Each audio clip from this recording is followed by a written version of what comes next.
Prezados irmãos e irmãs, em nosso Senhor Jesus Cristo, veredas religiosas, também aqueles que estão nos assistindo de suas casas, as famílias que nos ouvem também pela Rádio Bom Jesus. A reflexão e a instrução da igreja para nós nesse domingo das 50ª é um trecho belíssimo do Evangelho, segundo o evangelista São Lucas, e que é bem a propósito e tão importante para nós que estamos aqui nesse momento participando do santo sacrifício da missa. Unindo o nosso sacrifício ao sacrifício da igreja, ao sacrifício de nosso Senhor, para que todas as nossas boas ações tenham valor de vida eterna. E se nós estamos aqui nesse momento, porque nós temos fé, Deus sabe exatamente, ou seja, o que há no coração, na alma de cada um. Alguém que possa crer, amar mais a nosso Senhor, outro um pouco menos, mas estamos aqui porque nós temos fé.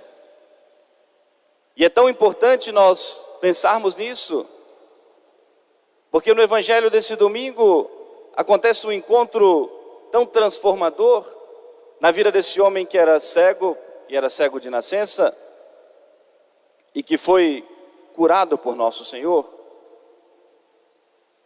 Mas o que é bastante importante para nós, mais do que a cura que esse homem recebeu de nosso Senhor, o questionamento que Jesus fez a ele, a pergunta que Jesus fez a ele.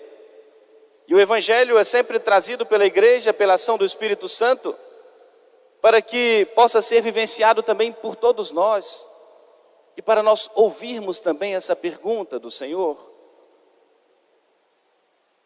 O Evangelho nos diz que Jesus primeiro conversava com os apóstolos sobre o desenrolar da sua paixão e da sua morte, e que eles pouco entendiam, encantados pelos milagres de nosso Senhor, admirados com as atitudes de Jesus, não conseguiam entender, não conseguiam ver aquilo que Jesus falava claramente para eles, aquilo que as profecias também anunciavam, que Jesus seria entregue, seria traído, seria morto. Eles não conseguiam encontrar em que momento ou como isso aconteceria, admirados, encantados pelo poder, pelos milagres de nosso Senhor e pelos seus ensinamentos. E Jesus conversava com eles e foi caminhando em direção à cidade de Jericó. E ao entrar na cidade, aquele burburinho, aquele alvoroço de pessoas com a chegada de nosso Senhor. E havia ali um homem já conhecido de todos, há muitos anos, ficava ali à entrada da cidade pedindo esmolas, era cego. Não podia ver, mas percebeu, percebendo o movimento, perguntou o que estava acontecendo. E prontamente disseram para ele: é Jesus de Nazaré que está passando por aqui. E com certeza aquele homem pensou, é o meu momento, é a oportunidade. Certamente ouvira falar de nosso Senhor e do bem que Jesus estava realizando, e esse olhar de Jesus para os mais frágeis. E com certeza pensou, é a oportunidade da minha vida. E quando ele começa a perceber aquele burburinho aumentando, aquele alvoroço, ele começa a gritar: Jesus, filho de Davi, tem piedade de mim, tem misericórdia de mim. E alguns que estavam ali no entorno dele mandaram que ele se calasse, estava perturbando Jesus. Mas rezar nunca incomoda Jesus. Rezar muito nunca incomoda Jesus. Repetir o nosso pedido, repetir o nosso clamor, sermos insistentes, perseverantes, nunca incomoda nosso Senhor. Infelizmente, muitas vezes, pessoas que querem rezar na sua casa, outros que talvez não compartilham do mesmo ideal, do mesmo desejo, da mesma fé, muitas vezes querem atrapalhar a oração, a mesma atitude como do Evangelho de hoje. Está rezando demais, para que rezar tanto? Para que ir tanto à igreja? Para que ir tanto à missa? Porque é por Jesus. É para realizar e acontecer esse encontro com Jesus, esse encontro que pode transformar as nossas vidas. A oração para alimentar a nossa fé, a nossa esperança, fortalecer as nossas defesas contra o mal, contra o pecado. E é exatamente essa mesma atitude do Evangelho. Quantas vezes ouvimos esse lamento? Pessoas que não conseguem encontrar um momento de silêncio ou de paz para rezar na sua casa, porque Muitos dos seus se incomodam com isso porque estão chamando Jesus. E aquele homem deixou de lado isso e continuou ainda gritando: Jesus, filho de Davi, tem misericórdia de mim. E agora já um segundo ponto da nossa reflexão. Esse olhar de Jesus que é particular, que é pessoal. Não olha só as multidões, as massas, não. Os famosos, os poderosos do mundo, não importa quem esteja ali, o importante é que haja muita gente, muitos aplausos, uma massa de gente gritando, clamando o seu nome. Para Jesus é sempre um olhar individual. E no meio daquela multidão, talvez outros também clamando por nosso Senhor. Mas o que mostra esse olhar individual, particular de Jesus sobre cada um de nós. E Jesus então se aproximou, mandou que trouxesse, abrisse caminho para que aquele homem, trouxesse aquele homem à sua presença. E essa pergunta que é tão marcante do Evangelho de hoje, e que é a mesma que Jesus nesse dia faz a cada um de nós. Como nós mencionamos inicialmente, estamos aqui porque nós temos fé, cremos no valor da Santa Missa, a renovação do sacrifício da cruz, cremos na presença real do Cristo na Eucaristia. O mesmo Jesus que hoje se aproximou e conversou e falou com esse cego, é o mesmo Jesus, escondido na Eucaristia, mas o mesmo Jesus, vivo e inteiro como está no céu. O mesmo Jesus que perguntou àquele homem, o mesmo Jesus que aqui no Sacrado pergunta a cada um de nós. E assim como aquele homem não perdeu aquela oportunidade de responder a Jesus,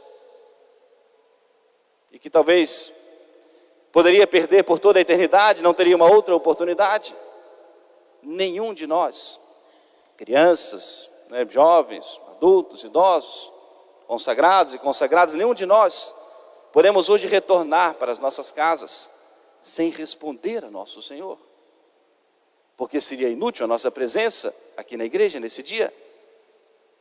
E nosso Senhor vem perguntar a cada um de nós o que perguntou aquele homem: o que queres que eu te faça? É a pergunta de Jesus para nós hoje. O que queres que eu te faça? É a pergunta de Jesus. E nós estamos aqui por causa dele. E cada um deve pensar nesse momento: qual resposta eu vou dar a Jesus? Aonde eu preciso que Jesus haja na minha vida hoje? O que queres que eu te faça? A pergunta particular de Jesus para cada um de nós. Não voltemos para casa sem dar essa resposta. Cada um deve pensar na sua resposta, onde mais precisa de Jesus, para a sua alma, em primeiro lugar, mas também pelo seu corpo, pela sua família, que seja uma enfermidade corporal, qualquer que seja aquilo que você veja como prioridade nesse momento na sua vida. A pergunta é de Jesus, a resposta é de cada um. O que queres que eu te faça? E o Evangelho nos diz que Jesus, aquele homem respondeu prontamente: Senhor, que eu veja. E nosso Senhor poderia curá-lo ou não, mas era a vontade do Pai que aquele homem fosse curado, para a glória de Deus. E aquele homem não só curado da sua cegueira física, mas também tocado por nosso Senhor no seu coração, como o Evangelho nos diz. Ele foi seguindo depois Jesus, louvando, bendizendo a Deus. Vai tornar-se discípulo de nosso Senhor. E a presença daquele homem curado no meio do povo era um testemunho da divindade de Jesus, do poder de nosso Senhor. Era uma prova e um testemunho de que Jesus era o Messias, o Salvador, que veio para curar também as enfermidades corporais, mas sobretudo para converter os corações. E a resposta do Senhor: vê, a tua fé te salvou. Qual é a dificuldade para Deus realizar o milagre? Seja de ordem corporal, espiritual, qual é a dificuldade para Deus? Qual é o limite do poder de Deus? É o mesmo Deus. A mesma fé que levou aquele homem a pedir a nosso Senhor, é a mesma fé que nos reúne aqui nesse momento, é no mesmo Jesus.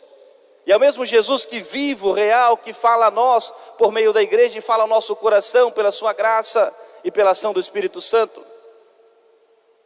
E tenhamos essa certeza de que a nossa resposta, ela é ouvida por Jesus. Ele está vivo, Ele nos vê, Ele nos fala, Ele sabe da nossa presença, Ele ouve a nossa voz. Do fundo do nosso coração, conhece os nossos pensamentos, conhece o segredo dos nossos corações.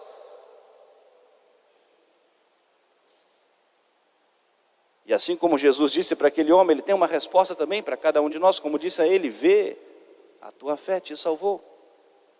E é o que o nosso Senhor pede de nós, para que nós creiamos nele e para que nós o amemos de todo o coração. E não poderíamos deixar de mencionar, já para nós concluirmos a nossa reflexão, essa carta do apóstolo São Paulo aos Coríntios, a primeira carta, em que São Paulo exalta a grandeza, a importância do amor de Deus, da caridade.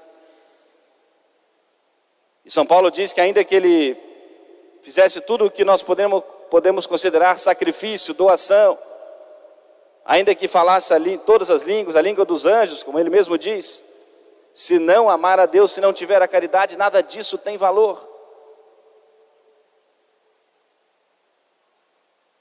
E o amor a Deus, amarmos a Deus de todo o coração, é uma antecipação da nossa intimidade com Deus no céu. Por ora, a felicidade desse mundo ela é imperfeita, ela é incompleta.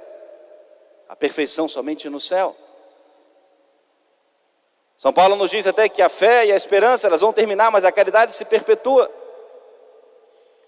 É a mais perfeita, é o amor de Deus. São Tomás diz que uma coisa é imperfeita por uma dupla razão. Ou porque ela tem defeitos em si mesma, ou porque ela é superada por uma etapa, ou seja, posterior. A fé, ela é superada pela visão de Deus. A esperança, pela posse de Deus. A caridade, o amor, se perpetua. É a maior das virtudes. E é preciso nós amarmos a Deus de todo o coração. E talvez precisamos pedir a nosso Senhor que Ele nos faça ver o quanto nós o precisamos amar. O quanto nós precisamos reconhecer que os sacrifícios e renúncia da nossa vida é por amor a Ele. Santo Agostinho tem uma oração belíssima, muito breve, em que ele diz: Senhor, que eu me conheça e que eu vos conheça. Que eu me conheça para rejeitar, para odiar os meus erros, os meus pecados. E que eu vos conheça para vos amar cada vez mais. Talvez repetirmos essa oração para nosso Senhor: Senhor, que eu me conheça e que eu vos conheça. Que eu me conheça, que eu veja com clareza os meus erros, da minha vontade livre que eu uso para o mal, para ofender a vós, para muitas vezes fazer o mal ao meu próximo. Que eu me conheça, para eu rejeitar os meus pecados, me arrepender dos meus pecados, querer corrigir os meus defeitos, sabendo que vós me concedereis a graça, mas que eu vos conheça, que eu veja cada vez com mais clareza o quanto eu preciso de vós, para que eu veja com mais clareza a bondade, a misericórdia de Deus nosso Senhor em nossa vida, para que nós o amemos cada vez mais, e por amor a nosso Senhor, nós sejamos capazes de toda renúncia, de todo sacrifício. A igreja vai nos convidar agora para o tempo da quaresma, para um momento maior de oração, para alguma mortificação, algum sacrifício. E a razão, exatamente o que nós mencionamos, por amor a Deus, para nós reconhecermos os nossos pecados, conhecermos a nós, o quanto nós precisamos nos penitenciar pelos nossos pecados,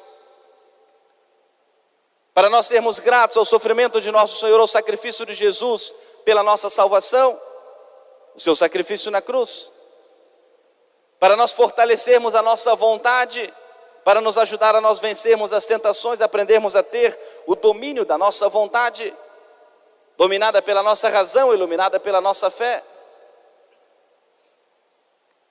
E a oração para que nós cresçamos ainda mais no amor de Deus, a motivação, o impulso para nós é o amor de Deus, amarmos a Deus de todo o coração. Supliquemos a intercessão de Nossa Senhora, de modo especial Nossa Senhora das Dores, que vai nos acompanhar durante o tempo quaresmal, para que seja também a nossa companhia nesse tempo da quaresma, para nós aproveitarmos esse momento de graças, esse tempo de graças, e para que realmente seja um momento de um encontro com Nosso Senhor. Eu sempre faço essa menção que a quaresma é como que um longo exame de consciência durante esses 40 dias de preparação para a Páscoa, Que Nossa Senhora nos alcance essa graça, que nós mais precisamos para a nossa conversão, para a transformação de nossas vidas, para que nós amemos a nosso Senhor de todo o coração. E aquilo que Deus quer, que é também a vontade da Virgem Maria, nossa Mãe do Céu, para que um dia todos nós salvemos as nossas almas. Amém. Louvado seja nosso Senhor Jesus Cristo. Para sempre seja louvado. Queremos todos de pé, para juntos cantarmos a nossa profissão de fé.